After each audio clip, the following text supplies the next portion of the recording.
Hello YouTube, my name is Nero. Today we have some more Call of Duty World War II. Welcome back to the PC beta. Ladies and gentlemen, I told you guys this would happen. When the PC beta released, suddenly we have access to so much information because people are rooting around those game files. They're trying to find all the things the Sledgehammer games are trying to hide from us, and we have so much information to cover here in today's video. Before we get into that, I would like to give you guys the disclaimer.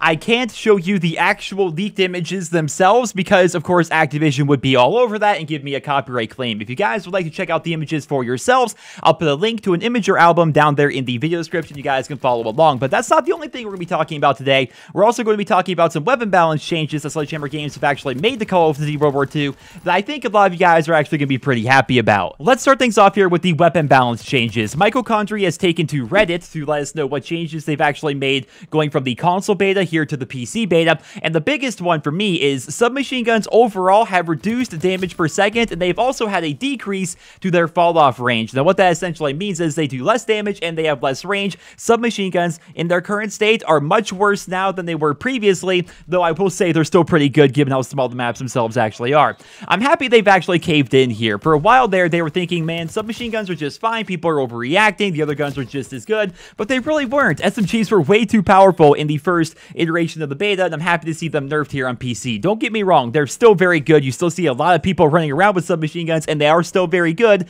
but they're not as good as what they were previously, and I think that's definitely a step in the right direction. The STG-44 now has more recoil. Now, in the Reddit post itself, he says they have nerfed the recoil on the STG-44, which led me additionally to believe that, what the heck, you made it so it has even less recoil? It has none to begin with. But when they say they nerfed the recoil, they mean they've added more recoil to it. They definitely should clarify that a little bit better, but the STG is no longer as much of a laser. It doesn't kick a whole lot, don't get me wrong, but it's definitely more recoil than what we saw previously, and I think that's definitely a very good change. And the M1A1 Carbine rifle, the M1911 pistol, and the P08 pistol can now be fired slightly faster than they could previously. So if you played with any of those guns on the console beta, they can now be fired slightly faster here on the PC version of the beta. And if things go according to plan, the same thing will be true when the game actually goes live in November for all platforms. Essentially, they have buffed all three of those weapons. The damage on the P08 is still terrible. It's still a 3-shot kill, even to the head, even up close, but still, it's better that you can actually fire these things a little bit faster, and they're definitely going to be a bit more viable as a result of that. And of course, Sledgehammer Games has assured us that they are going to continue to do weapon balance changes and optimizations to the PC platform, and they ask that we continue to give them all the feedback that we can that will help them make the game a little bit better. So if you're playing the game this weekend, be sure to get that feedback in. I'll put a link down there in the description where you guys can go ahead and give your feedback to Sledgehammer Games. Let's move on over here to the leaks, which I'm sure you guys are just so excited to hear about the leaks, what's going on with Call of Duty World War II.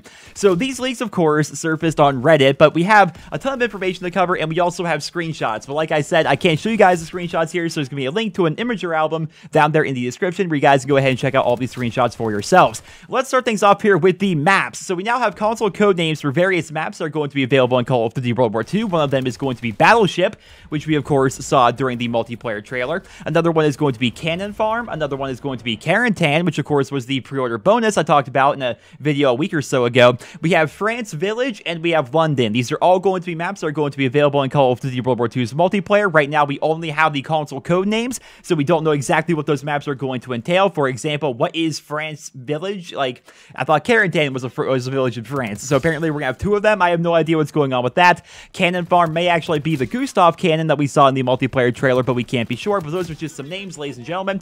A new game mode is going to be available. It's going to be called Gridiron, though it's not exactly new. It's going to be a new version of Uplink. As you guys know, they're planning to actually give us a new form of Uplink in Call of Duty World War II. It's going to be called Gridiron, and the only difference I can tell from the screenshots we've seen so far is they took the uplink portals, like the place where you score, and moved them from being up in the air to being down there on the ground. Aside from that, pretty much everything is the same. The portal ball carrier guy can run around, he has armor, he can throw the ball to different people, and the ball itself looks just like an old volleyball that you might find in the back room of like a high school gymnasium. It looks exactly like that, so I'm interested to see what it's going to be like. Some people people are saying it's basically just going to be capture the flag, but it's different, man, because you have to go towards the middle of the map, yeah, grab a neutral flag, and then you have to take it and score it, and then, of course, you can throw it, then you have armor. There's a lot of different variables there, so I'm interested to see how it's actually going to play out.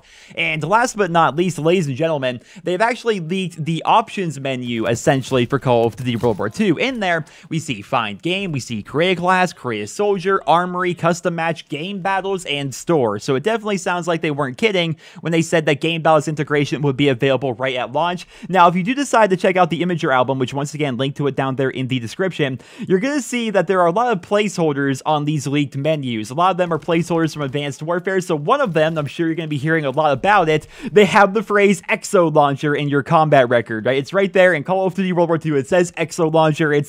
People are going to freak out about that, but keep in mind, guys, these are just placeholders. We're not meant to actually see this. When they make games, they oftentimes reuse assets from the previous games, and so there's a lot of placeholders left over from Advanced Warfare in these menus. It's just kind of funny to see a World War II themed menu with EXO Launcher there as like one of the options. It's definitely pretty interesting. But ladies and gentlemen, that's all I have for you guys here in this video. I hope you guys all enjoyed it. Let me know your thoughts down there in the comment section below. So much information here. Basically on the first day, the beta came out yesterday. People have had about 24 hours now to actually mess around with it and dig within the game files. We've gotten a lot of information so far, and I imagine we are only going to get more as the weekend itself actually goes on. Very happy about that. And also very happy, not even like on the leaked side of things, the actual, live side of things. I'm happy to see Sledgehammer Games is open to suggestions, right? I'm happy to see they've actually nerfed SMGs. It seemed like they thought we were crazy when we all gave them those complaints that submachine guns were way too good in the first weekend of the beta.